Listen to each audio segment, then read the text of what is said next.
in the hushed grandeur of Carnegie Hall, where the echoes of legends like Horowitz and Rubinstein still lingered in the velvet seats, a single spotlight pierced the darkness. Senator John Neely Kennedy, the folksy Louisiana politician known more for his drawling speeches on Capitol Hill than any symphonic prowess, stepped onto the stage. The audience, a sea of tuxedos and evening gowns, murmured in confusion. This wasn't a political rally, it was a charity gala for music education, headlined by the world-renowned pianist, Maestro Alessandro Rossi. But in that moment, as Kennedy adjusted his wire-rimmed glasses and sat before the gleaming Steinway Grand, the world was about to witness a silence more profound than any ovation, a silence born from sheer, breathtaking astonishment. The story began months earlier in the unlikeliest of places, a heated Senate hearing on arts funding. Kennedy, with his signature Southern twang and no-nonsense demeanor, had been advocating for increased support for music programs in rural schools. "Folks,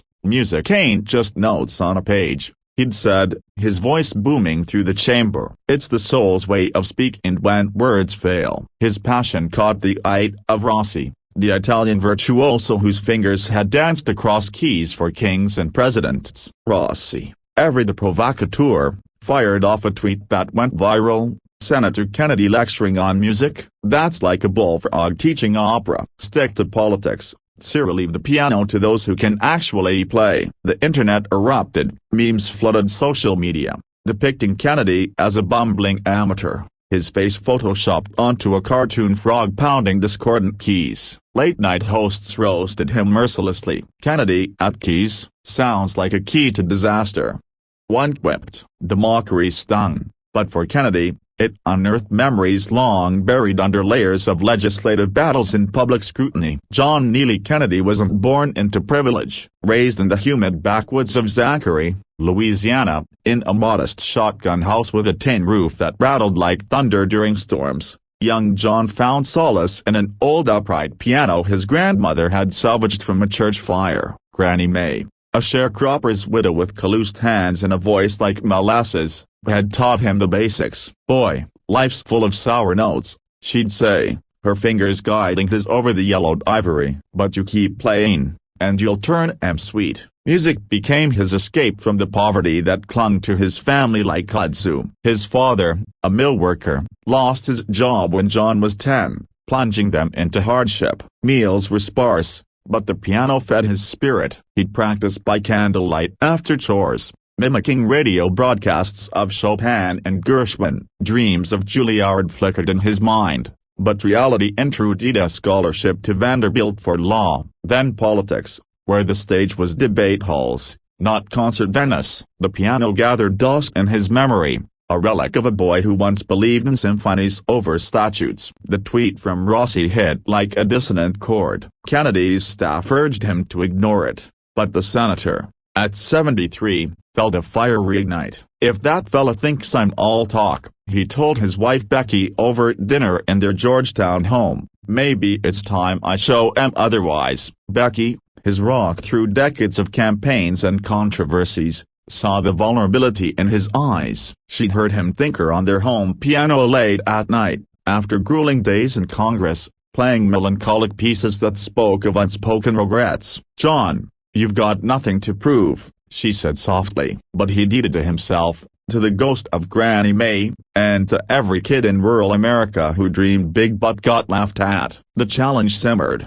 Rossi, sensing the buzz, doubled down in interviews. "I'd love to see the senator try. Perhaps a duet, though I fear it'd be more a duo than harmony." The media frenzy built, turning a petty jab into a cultural showdown. Philanthropists smelled opportunity and organized a gala. Rossi would perform first, then invite Kennedy on stage for a friendly improvisation. It was billed as light-hearted, but the undercurrent was electric with anticipation and derision. As preparations unfolded, Kennedy faced his first real hurdle: doubt. In private sessions with a local piano tutor, his fingers fumbled at first, stiff from years of gripping podiums instead of keys. "Senator, your technique is rustic," the tutor admitted diplomatically. Kennedy chuckled, but inside, the mockery echoed. Social media trolls dug up old photos of him in overalls, captioning them from farm to fiasco. Even some colleagues in the Senate whispered, "John's biting off more than he can chew." The emotional toll mounted. One night, after a particularly frustrating practice where he botched Rachmaninoff Prelude, Kennedy sat alone in his study, head in hands. Memories flooded back: the bullying in school for his accent, the rejection letters from music conservatories he couldn't afford anyway. "Why am I doing this?" he muttered. Becky found him there, wrapping her arms around him.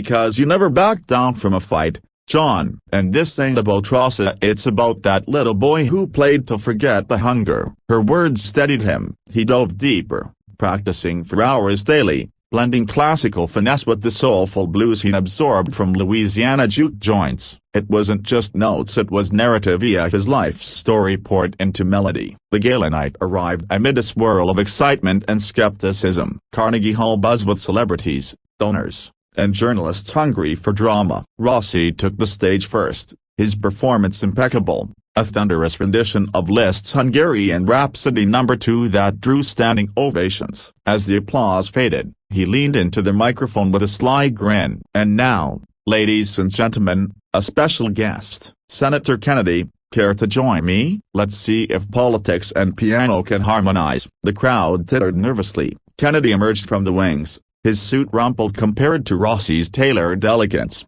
but his stride purposeful. He shook Rossi's hand firmly, whispering something that made the maestro's eyes widen slightly. Then, alone at the piano, Kennedy began. What followed was magic. He opened with a gentle, haunting arrangement of Chopin's Nocturne in E-flat major, his fingers coaxing out notes that shimmered like moonlight on the bayou. The audience fell silent, breaths held, but he didn't stop there. Transitioning seamlessly, he wove in elements of American folk, hints of Scott Joplin ragtime, a dash of Delta blues, creating a fusion that told a story. It was Granny Mae's resilience in the swelling crescendos, his father's quiet strength in the steady bass lines, his own political battles in the resolving harmonies. Rossi, standing off stage, watched with growing awe, his smirk fading into genuine respect. By the piece's climax, a triumphant cascade that blended Beethoven's fury with Southern gospel uplift, the hall was spellbound. As the final note lingered,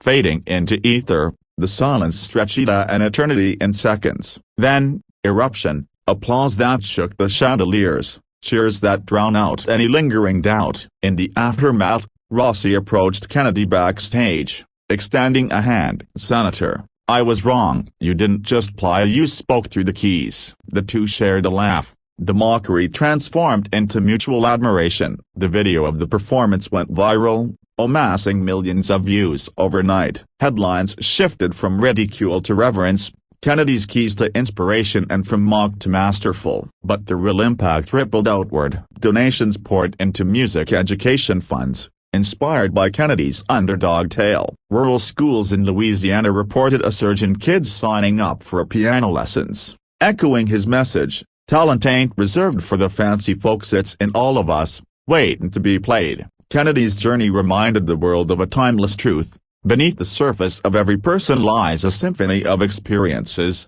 ready to silence critics and inspire generations. In a divided era, his notes bridged gaps, proving that vulnerability, when met with courage, can create harmony where discord once reigned. As he later reflected in a quiet interview, "Life's like a piano, what you get out of it depends on how you play it. And folks, keep playing." It's a lesson that resonates long after the final chord, urging us all to face our mockers, dust off our dreams, and let our true selves sing.